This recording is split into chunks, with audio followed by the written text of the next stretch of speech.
Bienvenue à cette session d'information consacrée à l'actualité au Cameroun. Lundi 4 mai, lendemain de la célébration de la journée de la liberté de la presse, jour choisi par les patrons de presse camerounaises d'observer un mouvement d'humeur afin de contester contre les conditions existentielles de la presse.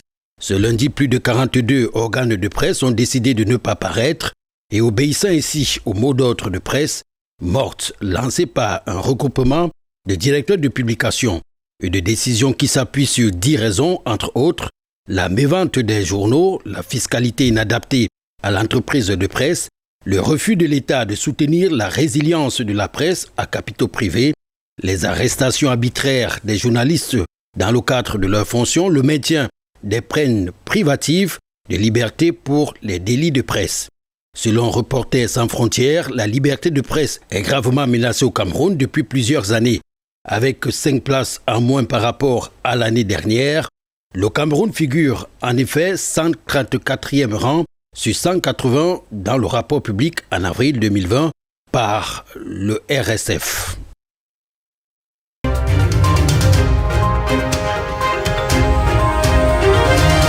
Soulagement des populations du Oignon dans la région de l'Est Cameroun, les échanges commerciaux entre les populations de la ville de Somalomo et celle de la boucle du Dja, désormais fluide.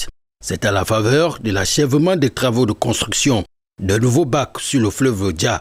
La réception partielle de cet ouvrage par les autorités compétentes s'est déroulée jeudi 30 avril dernier sur les berges du fleuve, à la grande satisfaction du maire de Somalomo. Je voudrais remercier le ministre, son Excellence, Monsieur le ministre des Travaux publics, qui a fait sien ce projet. Vous pouvez aisément imaginer le désarroi et la peine qui était ceux des populations vivant de l'autre côté. Et même celles vivant ici à Somalomo, parce qu'il y a des populations qui vivent à Somalomo et qui ont des champs de l'autre côté.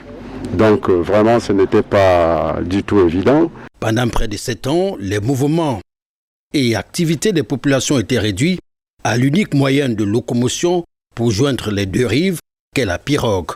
La construction de la mise en service de ce nouveau bac va à coup sûr booster le développement des deux localités que sont Somalomo et la boucle du Dja, comme l'espèrent certains habitants de Somalomo au micro de Pascal Hugo Tchofo. De ma part, c'est une très grande joie. Je dis aussi que c'est une joie de toute la population de la boucle qui est représentée actuellement par moi parce que tout le monde n'est pas venu parmi les chefs. C'est une très grande joie. Ce bac nous a manqué plus de 7 ans aujourd'hui. Cette fois-ci, on est très content parce qu'on est sûr que mon corps, moi particulièrement, mon corps pourrait arriver aujourd'hui chez moi. Et si vraiment, et d'autres choses viendront en dehors du bac. En attendant la deuxième phase des travaux sur le bac, à savoir l'installation d'un moteur pour une traversée plus rapide, le fonctionnement du bac va s'effectuer manuellement grâce à une manivelle avec des charges de transport beaucoup plus réduites.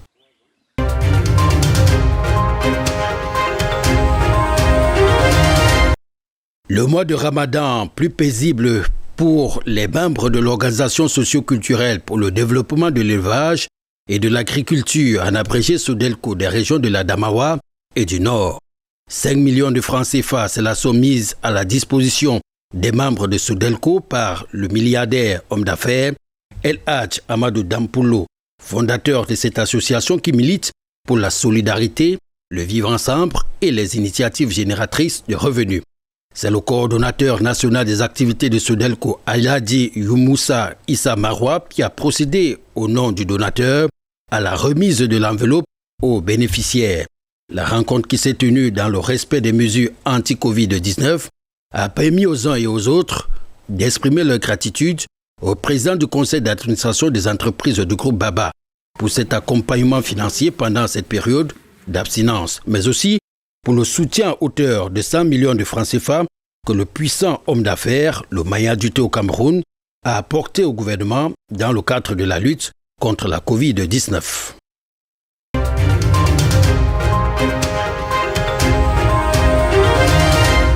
Les populations de l'arrondissement de Somalomo, dans le département du Oignon, région de l'Est, ont reçu le don du chef de l'État dans les délais prescrits par le gouvernement en dépit du très mauvais état de la route en cette période du retour des pluies.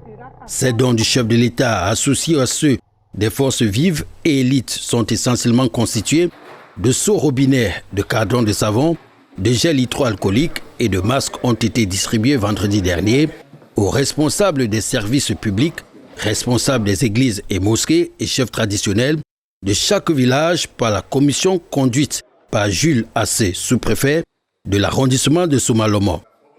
Nous disons merci au chef de l'État pour cette marque de générosité. Je voudrais également remercier les forces vives, l'élite locale qui s'est mobilisée, qui a également ajouté au don du président de la République leur modeste participation à toutes ces élites qu'ils reçoivent ici à travers ces médias. Mes sincères remerciements. Pour l'autorité municipale, ces dons viennent renforcer ce que la commune avait déjà installé pour limiter la propagation du virus et permettre une sensibilisation plus accrue pour un respect des mesures barrières. C'est un grand soulagement pour nous parce que nos populations vont être désormais véritablement à l'abri de cette pandémie. Tout ce qu'il nous restera à faire, ce sera de continuer à les accompagner, à les sensibiliser afin que ce don que le chef de l'État a effectué puisse porter véritablement. Au nom de la population, les chefs du village ont exprimé leur gratitude au micro de Pascal Hugo Tchofo. Toutes les populations du canton Bas-du Nord m'ont chargé de lui adresser les remerciements. Longue vie et beaucoup de courage. Évidemment que qui dit merci en demande encore. J'ai reçu le don. Il est arrivé à propos parce qu'au niveau de Soumalomo, il n'y en avait pas. La commune est vraiment très éloignée, on est à 280 km. Le chef d'État pose là des actes régaliens. Ça veut dire qu'il demande qu'il est le père de tous les enfants.